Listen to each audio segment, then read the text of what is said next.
Hi everyone, this is AJ Grossman and welcome to Demystifying Social Media for the Artist. So let me tell you a little bit about me and how this came about. So I was a marketing executive for many years, and 10 years ago I decided to leave the corporate world as a marketing executive and start a skincare business and with no budget. But the one thing I invested in was learning social media, because when I was a marketing executive, social media just really wasn't around. So I'm very successful at my small business using social media to drive traffic to my website, which thank goodness makes the phone ring. I was starting to then figure out how to do it for my art. Last year at the International Encaustic Conference, the keynote speaker is the curator of the Montclair Art Museum. And she talked about how she curates a show. And one of the things that she continually stated was she would Google keywords to find artists. So I asked her for some time, and she granted me with 10 minutes, and she told me how she curated a show online or how she found artists. So the first thing that she did was she would title her show and Google it to make sure that nobody else had the title. After that, she would find descriptive words that she felt best described the artwork she wanted in the show, and she would start doing a search on Google and look for artists that fit these descriptive words. And she would start contacting artists. So it was like, oh, well, I can probably do something like that at my end. So when I went home from the conference, I had just finished a series that was based on water. So I photographed everything, and I blogged on some of the pieces, and I Instagrammed them and posted them. And in my keywords, I had every word that I can think of for water. Salt water, fresh water, ocean water, dirty water, aqua, any H2O, anything revolving around water. So each post had different things, but because basically it was about water. 3 or 4 months go by, and I get a phone call from the curator of the Atlantic Hotel, who has a gallery in their lobby with a curator, and they were interested in 2 of my pieces because their show's theme and title of the show was Aqua. So boy, did I play into their keyword search. And they were going to host an artist reception as well, if I can loan them my 2 pieces. Absolutely, it was a no-brainer. And I said to myself, shoot, that was easier than I thought. It was probably just a little bit beginner luck, because it just also had a curator that probably works similarly to the to Mary Birmingham from Montclair. But it really got me on this path to go, I understand what a keyword is. I understand how to use social media.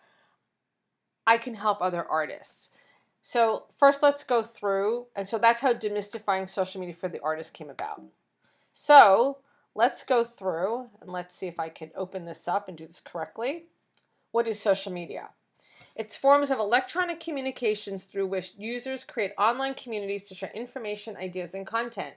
And the great thing about social media, it's free. It just takes your time.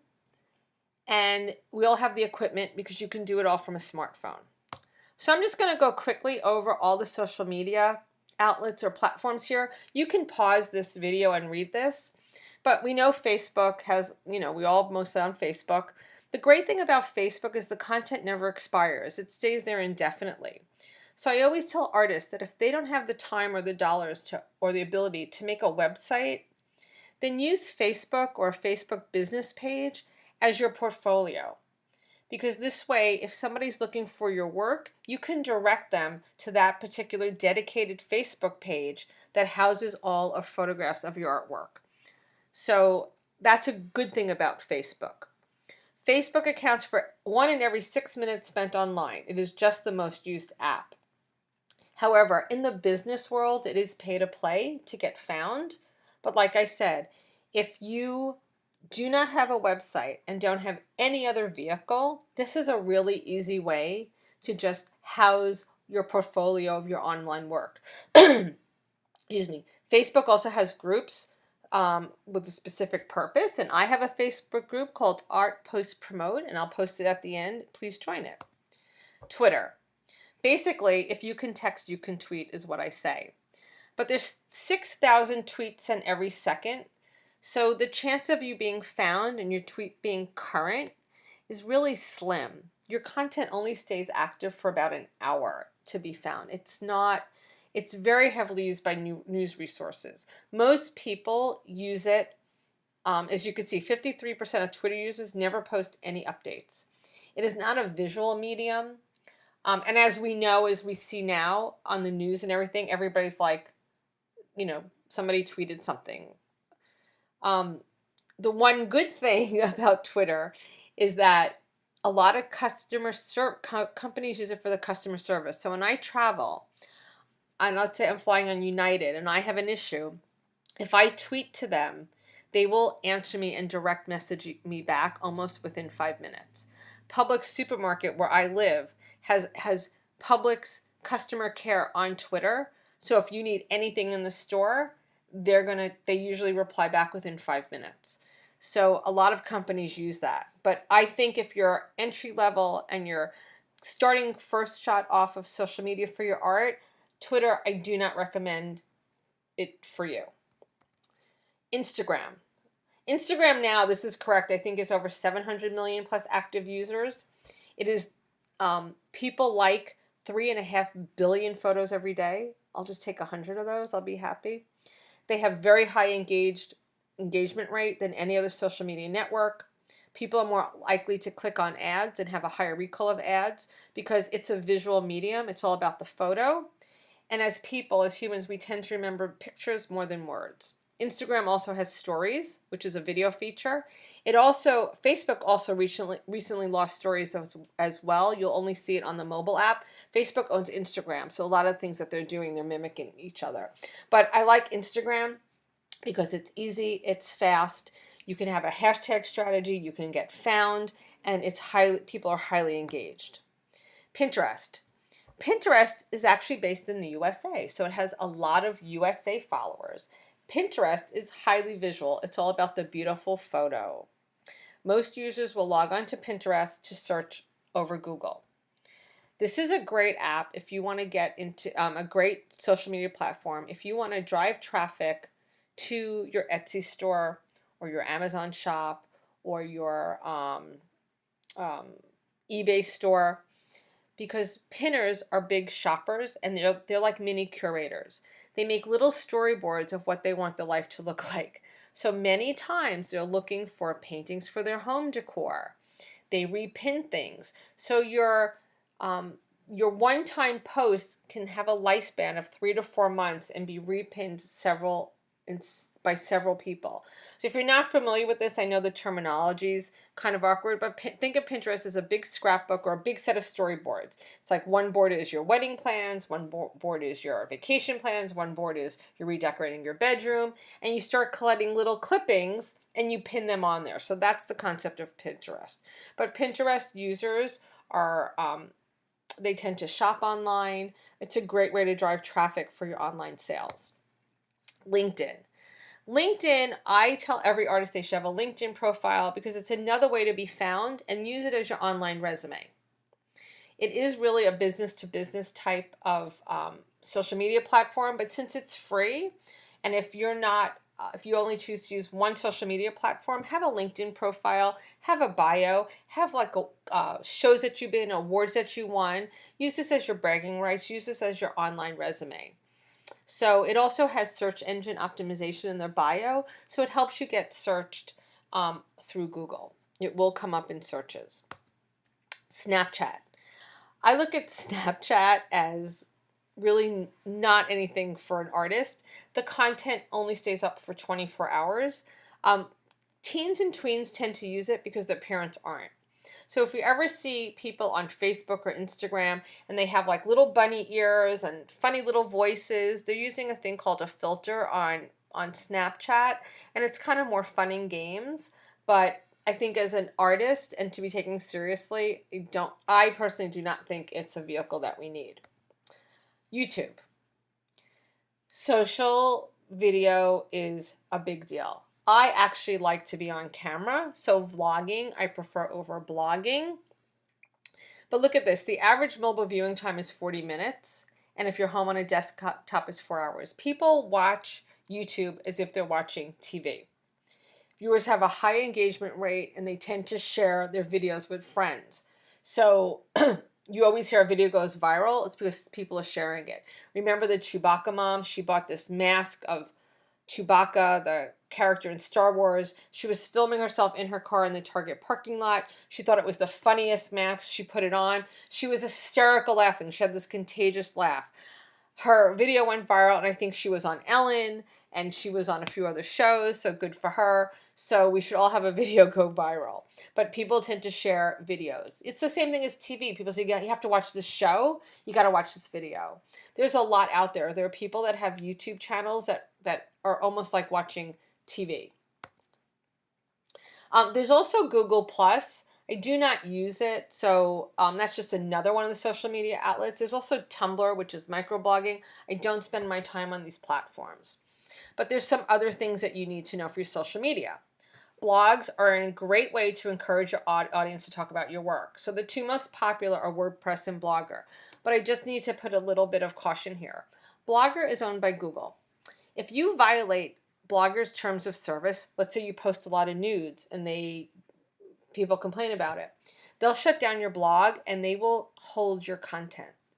You don't own your content on Blogger. On WordPress, if a similar thing happened, they may shut down your blog, but they're going to give you the information so you can repost elsewhere. So you may want to consider, am I doing something that's provocative that I may lose control over my blog? Websites. So website is just a place for your stuff. It's a dedicated site that can host your information portfolio and even your blog. But a website's stagnant. And social media can assist in driving traffic. So just having a website, it takes more than that now because there's millions of websites. SEO, that's search engine optimization. And this is what search engines use to find your website. So a search engine would be Google. That's the most common search engine, or Bing. So its keywords or meta tags are used in the coding so that you can be found. So whoever designs your website, have a conversation with them about that. It's a little bit hard. You have to do a Google Analytics to find out which are the best keywords for your artwork. Hashtags. Hashtags are not SEO. They're the front way of finding you. So words that follow the hashtag is so that people can find you on social media. So a hashtag cannot have any spaces. It cannot have a dot. So I can't put AJ Grossman dot mixed media. I'd have to put AJ Grossman mixed media. You can use an underscore.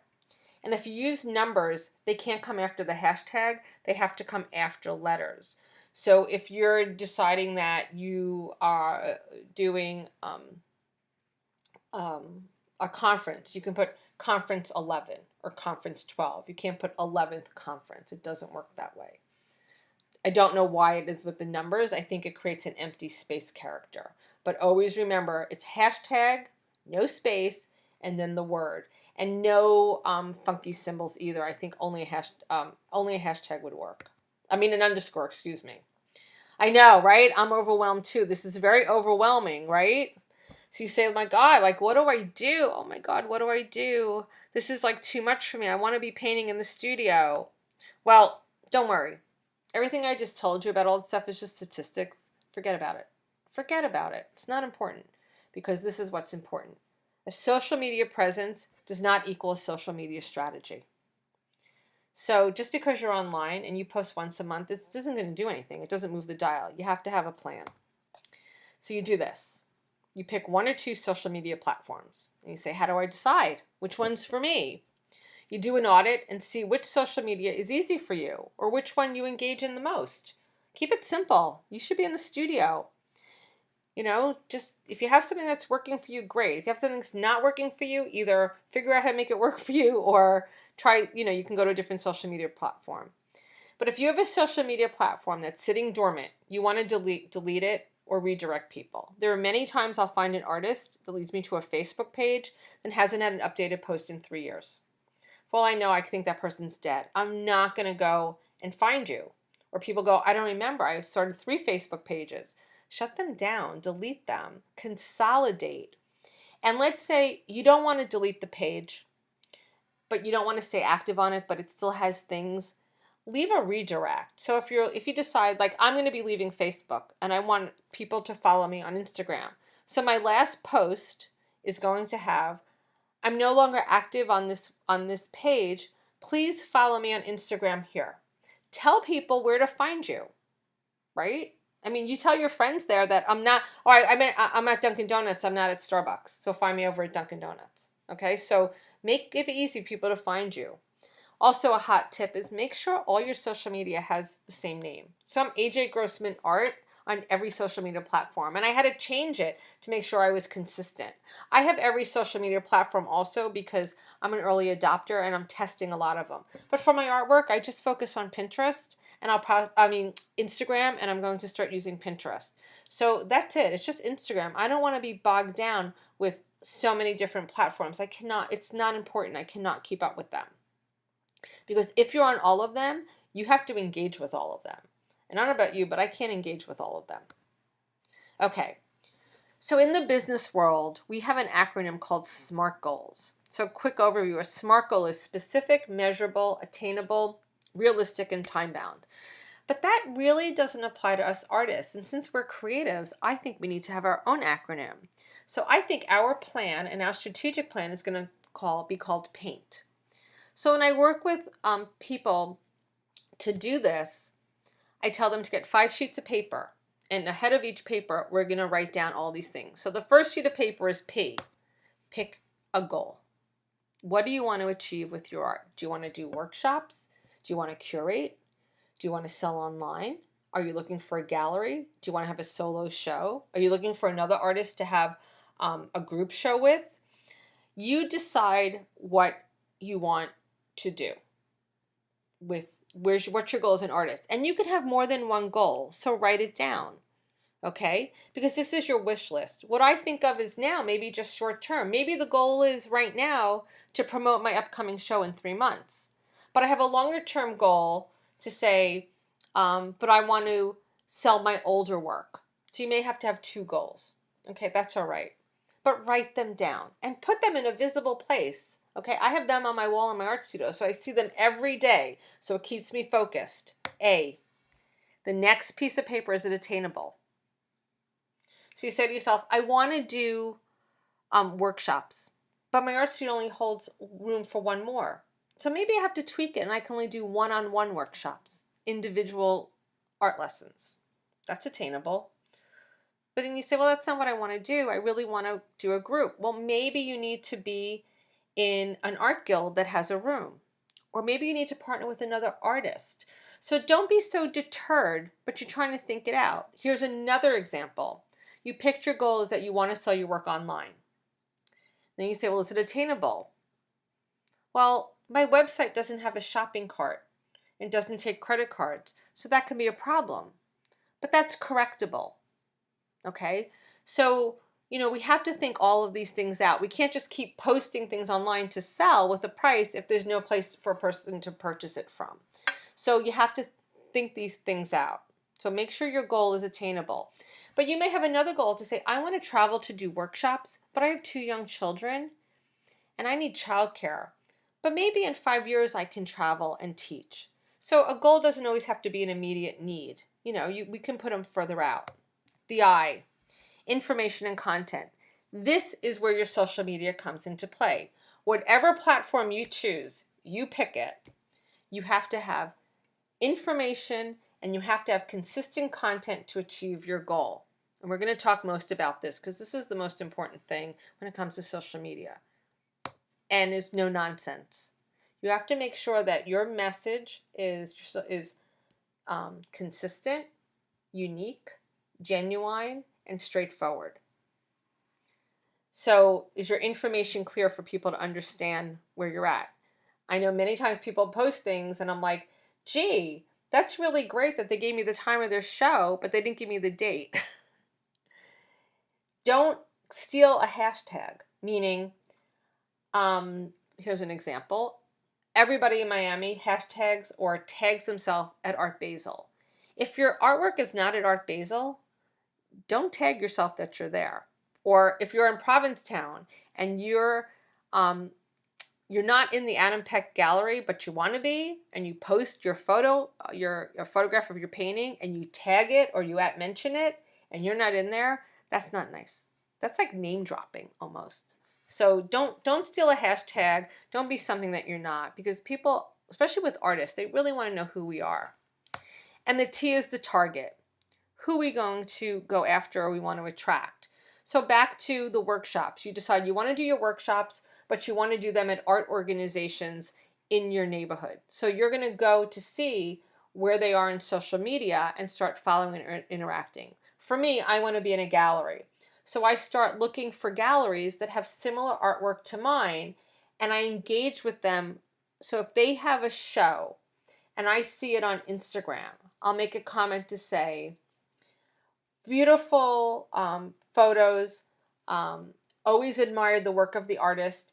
Can I get on a mailing list so I know when the next show is? So I'm asking them to engage with me, and they'll probably say, direct message us your email address. So I'm giving them a compliment, and I want to say, I want to be on your mailing list because I want to be advised of the next show. And that's what they need. They're looking to build their email list. So you have to be really thoughtful of what you're doing. So remember, we're going to paint. Remember, paint. Pick your goal. Is it attainable? Do you have your information and content? Is it no nonsense? And do I know who I want to target? So I just said content and engagement is key to success. Big thing. So you say to yourself, where do I develop content? What do you mean by content? So think of your social media as a magazine. And a magazine has a lot of different content. It covers a lot of different things. If you're just going to post every day your photo of your picture, a painting the day, it gets kind of boring. So people need variety. They want to start learning about you. You have to keep them engaged and entertained. So one of the best places is use your resources. So this will amplify your social media presence. So here's an example. Darren from RNF frequently posts a color in production or one of the sticks or the bricks of encaustic. So for example, let's say he posts a color sienna. And I'll write on that Instagram post, my favorite color, which is true. My favorite color, also favorite color of my students. That reminds me to order more for the next workshop.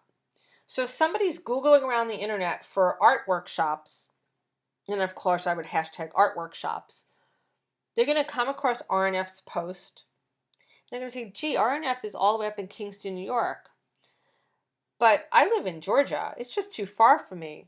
But this AJ person, she does workshops and she's in Florida, and I'm going to be in Florida soon. So maybe this works out better for me.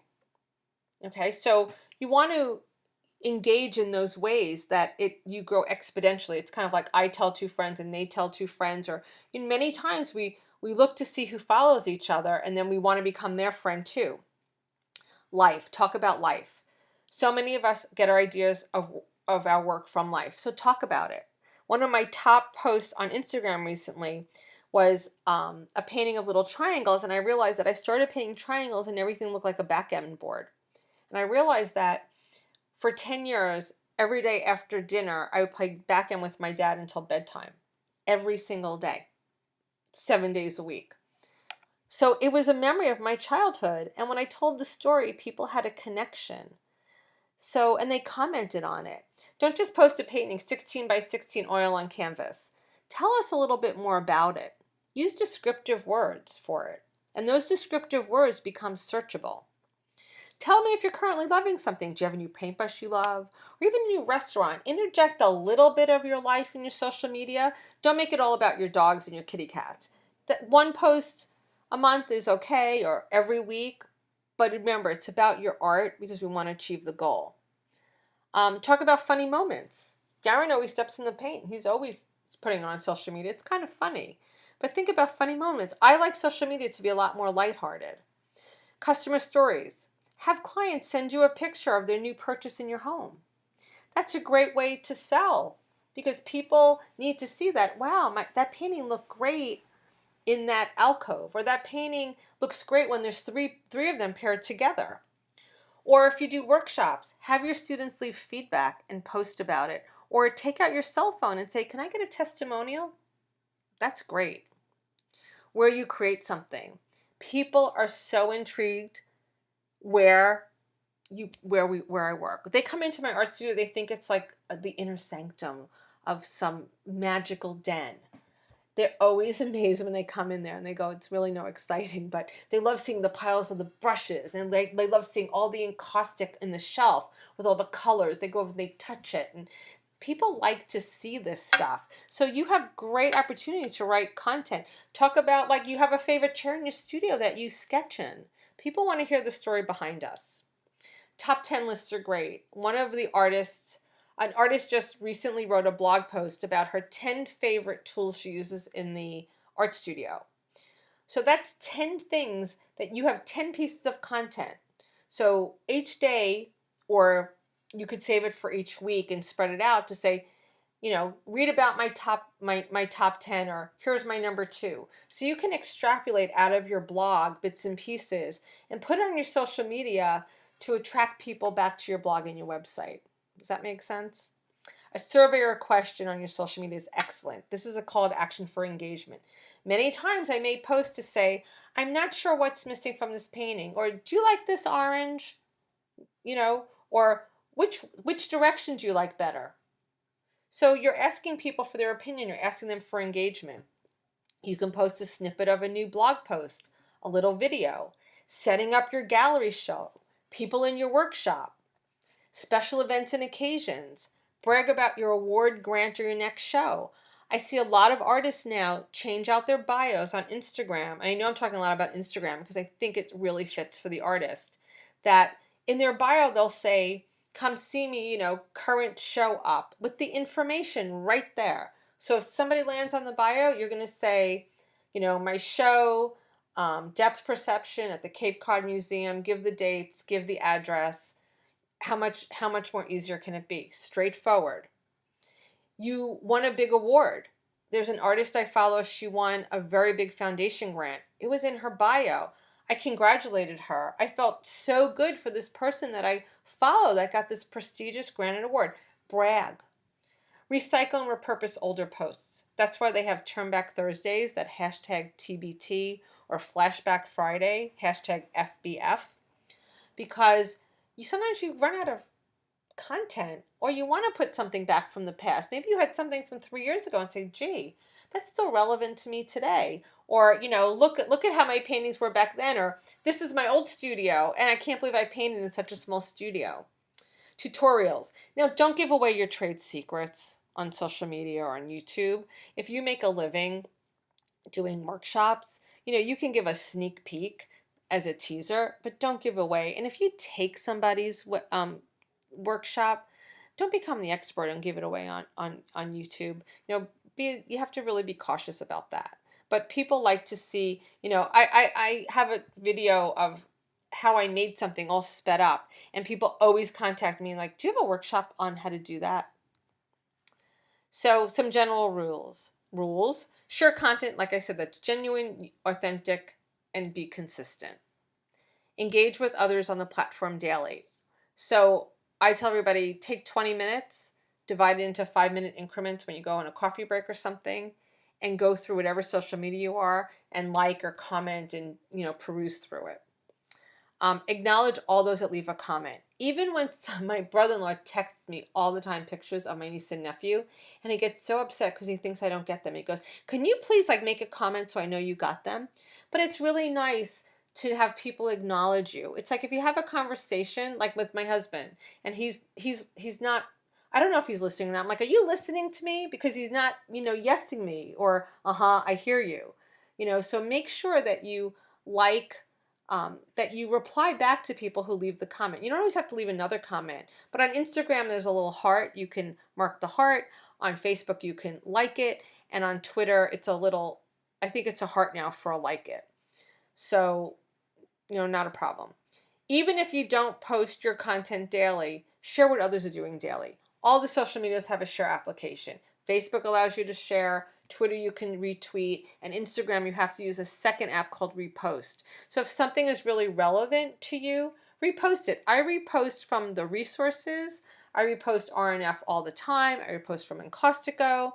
I repost from art supply stores. I repost other friends that are having shows or the artwork I may like. If I run out of content and I'm just spent, then I repost other people's posts. The algorithms on social media are based on engagement. They used to be chronological. The last person that posts got the top of the list, but it's all about engagement. So sometimes you'll see an old post all of a sudden pop back up on something because somebody's starts to re-engage in it. So the more you engage on social media, the more you also become visible. Because on, for example, Instagram, there's a section that'll show you posts you may like. So if you're searching the hashtag painters or painting, it's going to suggest other painters for you to follow. So other people are doing that.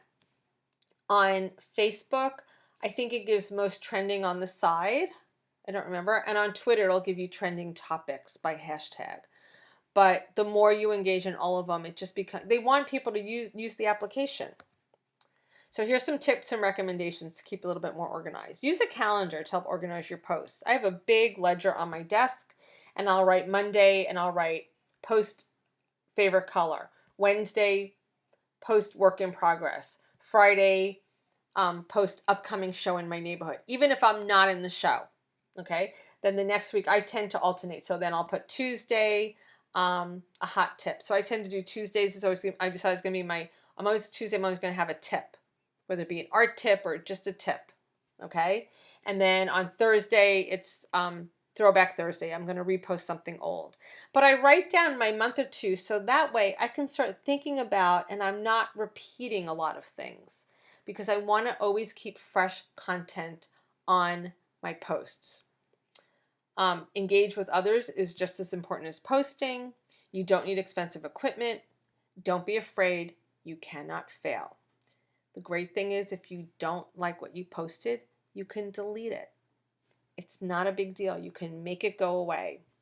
Followers are like friends, so treat them well. I have an incident right now on YouTube where somebody is cursing me out all the time for making a comment about somebody who is mixing encaustic with acrylic and something else and fusing it in, and it's a whole big mess. So I just report them.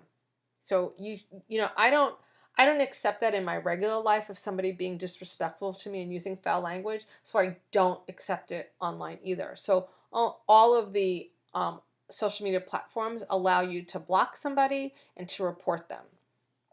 Don't use the same posts on all platforms. You may have a different follower on Facebook than you do on Instagram. And if you're cross-posting across all of these things and somebody is following you, it could get boring. The other thing is, I try to streamline it to one social media stream, because if you have a lot and you're posting the same thing, you have to go every day now. That's 20 minutes maybe on Instagram, 20 minutes on Twitter, 20 minutes on Facebook that you have to go and monitor all that. We need to be in the studio. Okay, so I would limit mostly to 2. Stay with one social media. You can join Art Post Promote on Facebook, where you'll find other videos and you can post questions to me on all your social media or how to develop your strategy. I'll gladly answer them. I also have a YouTube channel at ajgrossman.art. And of course, here's my information a little bit blown up. So I hope this was informative. Remember, it's all about having a strategy and a plan to achieve your goal. It's not how many social media platforms you're on. It's not the amount of followers you have. It's all about engagement and staying on message to achieve that goal that you want. So good luck with everything on this. And don't forget to art, post, and promote. Please ask questions in the group. And remember to set out that goal. Paint. Pick your goal. Is it attainable? Do you have your information, your content? Is it no nonsense? And who you're going to target? So good luck, everybody. And see you in the Facebook group.